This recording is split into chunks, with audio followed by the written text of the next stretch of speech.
एक बहुत सुंदर राज्य था और वहाँ पे एक राजा रानी रहते थे और उनकी एक सुंदर सी छोटी बेटी थी जिसका नाम था मेरिडा। उसका उस दिन जन्मदिन था। वो अपनी माँ के साथ अच्छे से खेल रही थी। तभी उसके पिता आ जाते हैं और वो उसके लिए एक तोहफ़ा लेके आते हैं जो होता है एक धनुष बाण, यानी कि बो एंड एरो। मेरिडा ने चलाया हुआ बाण बहुत दूर जाके गिर जाता है। तो उसके पापा कहते हैं कि जाओ वो लेके वापस आ जाओ। तो वो उसे लेने के लिए दौड़ती हुई जंगल में चली जाती है। जैसे ही वो उधर चली जाती है और अपना बाण उठाती है, उसे एक अजीब नीली कलर की रोशनी दिखती है। वो उस रोशनी का पीछा करती है। जैसे ही वो आगे बढ़ती है उसे वैसे बहुत सारी रोशनियाँ दिखाई देती है। तो वो उस रोशनी का पीछा पीछा करते भागती है, पर वो वापस अपने माता पिता के पास ही पहुंच जाती है। तभी उन सभी पे एक बहुत बड़ा भालू हमला कर देता है। उसके पापा उन सबको बचा लेते हैं, पर उनका एक पैर लड़ाई में कट जाता है, पर वो सब जैसे तैसे वहाँ से बच जाते हैं। मेरिडा अपने माता पिता को बताती है कि उसे एक अजीब नीली रोशनी दिखी थी, पर उसके पापा उस पर विश्वास नहीं करते। फिर बहुत दिन हो जाते हैं और मेरिडा बड़ी हो जाती है। उसके 3 छोटे भाई भी होते हैं। मेरिडा एक राजकुमारी थी, तो उसकी माँ उससे बहुत ज़्यादा ज़बरदस्ती करती थी कुछ चीज़ों के लिए, जैसे कि तुम्हें अच्छे से गाना गाना आना चाहिए, तुम्हें घुड़सवारी या फिर आर्चरी ये चीज़ें नहीं करनी चाहिए, क्योंकि लड़कियां राजकुमारियां ये सब नहीं करती। राजकुमारियों को तमीज़ से बात करनी चाहिए, पर मेरिडा को ये सब पसंद नहीं था। वो पूरा हर रोज़ यही सब करती थी जो उसे अपनी माँ बताती थी। पर एक साल में उसे एक दिन मिलता था जब वो अपनी मर्ज़ी से कुछ भी कर सकती थी। उस दिन वो बाहर जाती है, अपने घुड़सवारी करती है, पहाड़ चढ़ती है, धनुष बाण चलाती है। पर जैसे वापस वो अपने घर पहुंचती है, उसके माँ के पास 3 खत पहुंचते हैं, यानी कि लेटर पहुंचते हैं, और वो मेरिडा को बताती है कि अब तुम बड़ी हो गई हो और अब तुम्हें देखने कुछ राजकुमार आएंगे तुम्हारा हाथ मांगने। अब तुम्हारे शादी का वक्त हो गया है। पर मेरिडा ये सुन के बहुत नाराज़ हो जाती है, क्योंकि उसे शादी नहीं करनी थी। वो मना कर देती है शादी करने से, पर उसकी माँ उसकी एक बात नहीं सुनती। और कुछ दिनों बाद ही सभी राजकुमार आने की तैयारी करते हैं और मेरिडा अच्छे से तैयार हो जाती है। उसे वो ड्रेस बिल्कुल भी पसंद नहीं था जो उसने पहना था। उसे वो बहुत ज़्यादा टाइट लगता था। फिर जैसे ही 3 राजकुमार राजकुमारी को देखने आते हैं, वो उन तीनों में लड़ाई होती है। फिर रानी कहती है कि अगर तुम्हें राजकुमारी से शादी करनी है तो तुम तीनों को एक खेल खेलना होगा। जो भी उस खेल में जीतेगा उसको उसकी शादी राजकुमारी से होगी, और खेल राजकुमारी तय करेगी कि उसे कौन सा खेल इन सब से खिलवाना है। तो राजकुमारी कहती है कि सब खेलेंगे आर्चरी। आर्चरी यानी धनुष बाण से निशाना मारना। तो सभी तैयार हो जाते हैं आर्चरी के लिए, और जैसे ही खेल चालू हो जाता है, तीनों राजकुमार अपनी जान लगा देते हैं धनुष मारने के लिए, पर तीनों में से कोई भी अच्छे से खेल नहीं पाता। तो राजकुमारी उठती है और अपना धनुष बाण उठाती है और तीनों भी निशाने अचूक मारती है। ये देख के रानी बहुत गुस्सा हो जाती है। वो राजकुमारी को कहती है कि ये बर्ताव बहुत गलत था, तुम्हें सबके सामने ये खेल नहीं खेलना चाहिए था, ये राजकुमारियाँ नहीं करती। रानी गुस्से में आके राजकुमारी का धनुष आग में फेंक देती है। राजकुमारी ये देख के बहुत नाराज़ हो जाती है और वो रोते रोते अपना घोड़ा लेके जंगल में चली जाती है। मेरिडा का घोड़ा उसे एक अजीब जगह पे उतार देता है जहाँ पे बहुत पत्थर होते हैं। वहाँ पे उसे मेरिडा को फिर से वो नीली रोशनी दिखती है। वो और उसका घोड़ा नीली रोशनी का पीछा करते करते एक घर के पास पहुँच जाती है। उस छोटे से घर में एक बूढ़ी औरत रहती है जो लकड़ी से बहुत सारी चीज़ें बनाती थी और उन्हें बेचती थी। मेरिडा ध्यान से देखती है तो उस बूढ़ी औरत का झाड़ू हवा में उड़ रहा होता है और एक कौवा बोल भी रहा होता है। वो उसे पता चल जाता है कि ये औरत कोई मामूली औरत नहीं, बल्कि एक चुड़ैल है जो काला जादू करती है। तो फिर मेरिडा उस बूढ़ी औरत को कहती है कि तुम्हें मेरी माँ को बदलना होगा। बुढ़िया मना कर देती है। बुढ़िया कहती है मेरिडा को कि अगर तुम मेरी सारी लकड़ी की चीज़ें खरीदोगी तभी मैं तुम्हारी माँ को बदल सकती हूँ। मेरिडा ये बात करने के लिए मान जाती है और बुढ़िया की सारी दुकान ही खरीद लेती है। फिर बुढ़िया भी मान जाती है उसकी माँ को बदलने के लिए, और बुढ़िया ये भी बताती है कि मेरिडा के आने से बहुत साल पहले एक राजकुमार भी आया था, जिसने पूछा था कि मुझे 10 आदमियों की ताकत चाहिए, और बुढ़िया ने उसे भी बदल दिया था। तो फिर बुढ़िया कुछ सामान लेके, जैसे छिपकली या फिर मेरिडा के बाल, ये सब चीज़ें मिला के एक केक बनाती है, जो वो कहती है कि तुम्हें ये अपनी माँ को खिलाना होगा। इसे अगर तुम अपनी माँ को खिलाओगी तो फिर तुम्हारी माँ बदल जाएगी। मेरिडा बहुत खुश हो जाती है और वो केक लेके अपने घर के लिए निकलती है, जिससे उसकी माँ बदल जाए। मेरिडा घर चली जाती है और एक ट्रे पे सारा केक रख देती है। उसकी माँ तभी आ जाती है, उसे देख के खुश हो जाती है। मेरिडा उसे बताती है कि मैंने ये हाथों से अपने बनाया है आपके लिए। तो उसकी माँ और खुश हो जाती है और उसे चखती है। उसे उसकी टेस्ट थोड़ी अजीब लगती है, पर वो उसे खा लेती है।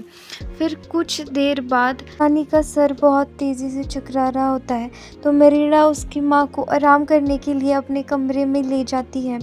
सभी राजा नीचे इंतज़ार कर रहे होते हैं कि मेरिडा की माँ कब उन्हें जवाब देगी उनके सवालों का, शादी के बारे में। मेरिडा भी अपनी माँ को पूछती है कि क्या आपका ख्याल बदला कि शादी के बारे में, पर मेरिडा की माँ कुछ जवाब नहीं देती, पर वो एक साइड पे गिर जाती है। और जैसे मेरिडा देखती है तो उसकी माँ एक भालू में बदल चुकी थी, जो कि बहुत बड़ा भालू था, और वो उसे देख के बहुत ज़्यादा हैरान हो जाती है। रानी भी अपने आप को आईने में देखती है और ख़ुद को देख के ही वो डर जाती है, और वो बहुत ज़्यादा चौंक जाते हैं दोनों। फिर मेरिडा को समझ आता है कि उस चुड़ैल ने गलत जादू कर दिया। उसने रानी को भालू में बदल दिया, जबकि उसे बस उसके शादी का ख्याल बदलना था। राजकुमारी रानी को बता देती है कि चुड़ैल ने ही ये सब किया है। तभी राजकुमारी के पिता यानी उस राजा को पता चल जाता है कि यहाँ पे एक भालू आ गया है आवाज़ की वजह से। तो राजा को तो पहले से ही भालू का शिकार करना था, क्योंकि कुछ सालों पहले एक भालू ने राजा की टांग तोड़ दी थी। तो अगर रानी राजा के हाथ लग जाती तो राजा उसे मार देता, क्योंकि अब वो भालू में बदल चुकी है। तो फिर मेरिडा रानी को छुपाने की बहुत कोशिश करती है। वो अपने 3 भाइयों की भी मदद लेती है रानी को छुपाने के लिए। मेरिडा अपने 3 भाइयों को कहती है, अगर तुम मेरी भालू को छुपाने में मदद करोगे तो मैं तुम्हें मेरे पूरे साल के स्नैक्स तुम्हें दे दूँगी। तो उसके भाई काम पे लग जाते हैं और राजा को इधर उधर भटका रहे होते हैं, और मेरिडा भी रानी को एक महफूज जगह पे ले जाने की कोशिश करती है। मेरिडा और रानी जैसे तैसे करके वहाँ से भाग जाते हैं। मेरिडा अपने 3 भाइयों को कहती है कि तुमने मेरी अच्छी से मदद की, अब तुम्हें जो खाना है वो तुम खा सकते हो। पर मेरिडा के तीनों भाई उस बचे हुए केक को देख लेते हैं जिसमें चुड़ैल ने एक शाप डाला था। वो उसी केक को खा लेते हैं, और अब वो भी एक भालू में तीनों बन जाएंगे। मेरिडा और उसकी माँ चुड़ैल के पास आ जाते हैं उसका श्राप वापस लेने के लिए। मेरिडा चुड़ैल का घर ढूंढती है। जैसे ही मेरिडा को चुड़ैल का घर दिख जाता है, वो उस अंदर चली जाते हैं, पर वो वहाँ देखती है तो वह चुड़ैल होती नहीं है। पूरा कमरा खाली होता है। एक बर्तन में चुड़ैल दिखती है और वो मेरिडा को बताती है कि अगर तुम्हें जादू ख़त्म करना होगा तो तुमने जो एक पर्दा फाड़ा था अपनी तलवार से, उसे फिर से जोड़ना होगा और एक मंत्र बोलना होगा। तो वो मेरिडा को मंत्र बताती है, और वो ये भी बताती है अगर मेरिडा ने 2 दिन में वो मंत्र नहीं बोला तो उसकी माँ हमेशा के लिए भालू बन जाएगी।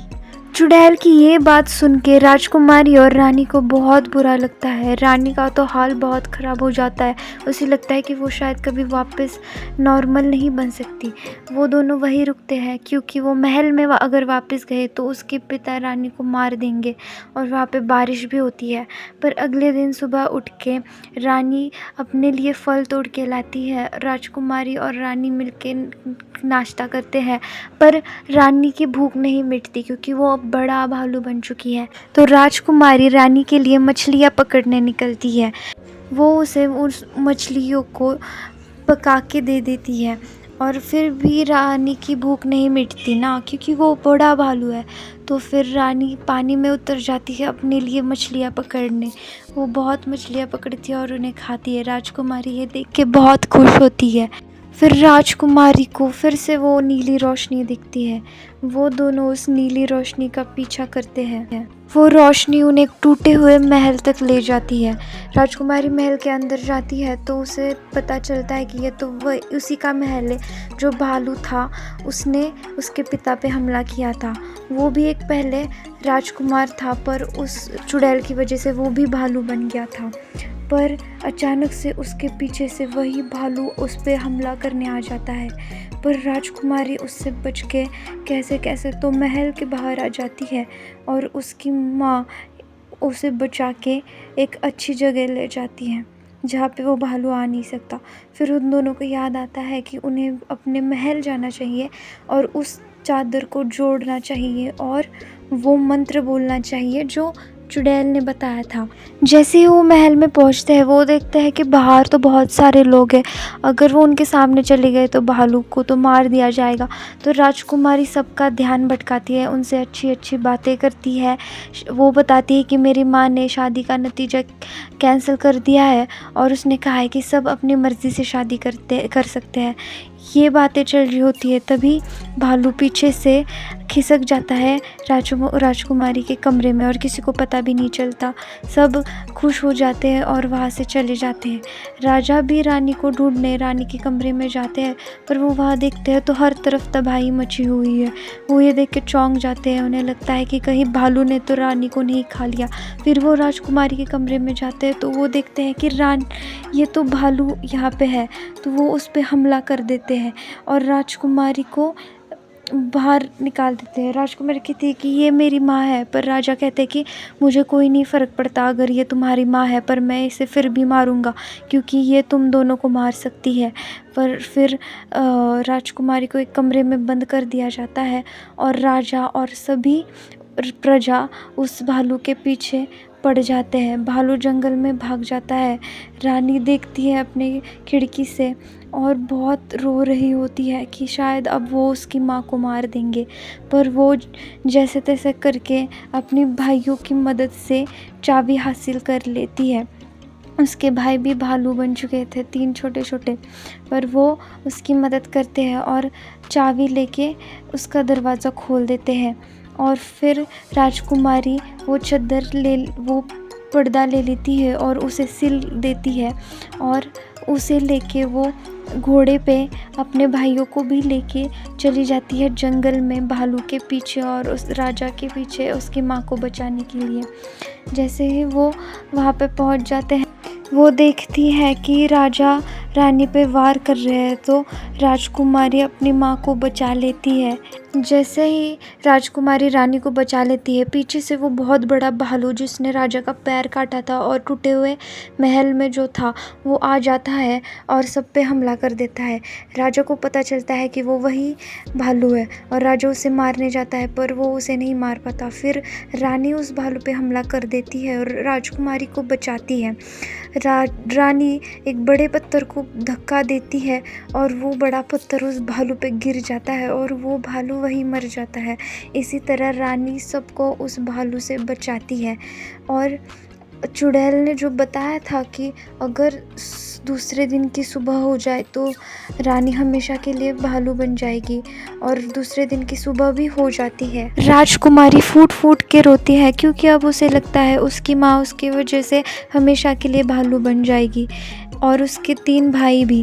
लेकिन ऐसा नहीं होता। जैसे ही पूरी तरह से सुबह हो जाती है, रानी वापस अपने असली रूप में आ जाती है और उसके 3 बेटे भी असली रूप में आ जाते हैं।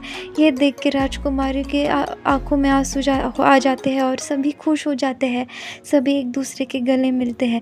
रानी राजकुमारी को कहती है कि अब तुम अपनी मर्ज़ी से ज़िंदगी जी सकती हो। तुम्हें घुड़सवारी करना है, सब अपनी मर्ज़ी से कर सकती हो। राज्य में सभी अपनी मर्ज़ी से शादी भी कर सकते हैं। सभी राज्य के लोग ऐसे खुशी-खुशी रहते हैं। यहीं पे ये स्टोरी ख़त्म होती है। अगर आपको ये वीडियो अच्छा लगा तो चैनल को ज़रूर सब्सक्राइब करना, इस वीडियो को लाइक करना और नीचे आपके मूवी का फ़ेवरेट पार्ट कमेंट करना। Thank you.